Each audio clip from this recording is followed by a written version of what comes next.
India کے معروف عالم شاہی امام پنجاب کے بیانات کے لیے مولانا عثمان تھیرپی کو سبسکرائب کریں۔ السلام علیکم ورحمۃ اللہ وبرکاتہ۔ الحمد للہ وکفا وسلام علی عبادہ الذین اصطفى، اما بعد، اعوذ باللہ من الشیطان الرجیم، بسم اللہ الرحمن الرحیم۔ اقرأ باسم ربک الذی خلق، وقال نبینا علیہ الصلاۃ والسلام: العلم نور، قابل قدر، قابل صد افتخار استاد الاساتذہ حضرت مولانا یوسف صاحب ندوی زید مجدہ اطال اللہ بقاءہ ومد ذلہ، حضرت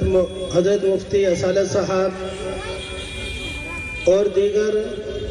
اسٹیج پر جلوہ افروز علماء کرام، قابل احترام سامعین کرام، دور دراز سے تشریف لائے ہوئے اور قریب کے بھی، اس شہر کے، اور عزیز طلباء، میں آپ کے درمیان میں زیادہ حائل نہیں رہوں گا انشاءاللہ۔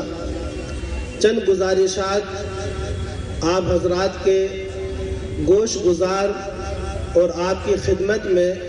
رکھنے کی کوشش کروں گا۔ آج کے اس دور کے اندر علم کی اہمیت دوستوں اتنی ہی بڑھ جاتی ہے جتنی کہ ہماری ضروریات زندگی ہیں۔ ضروریات زندگی جتنی عزیز ہے، اس سے کئی گنا زیادہ دوستوں علم کی اہمیت ہے۔ حقیقت یہ ہے کہ علم کا کوئی بدل اور علم کی کوئی مثال ہو نہیں سکتی ہے۔ جس وقت نبی پاک علیہ السلام کو اللہ رب العالمین نے نبی بنا کر بھیجا ہے، ہم سب غور کریں کہ اس وقت مکے کا، اطراف مکہ کا اور پورے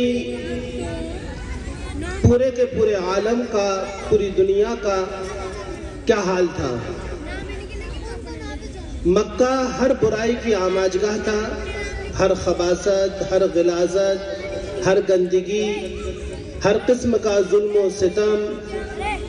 اور ہر قسم کی برائی خود مکہ کے اندر موجود تھی۔ ان برائیوں کو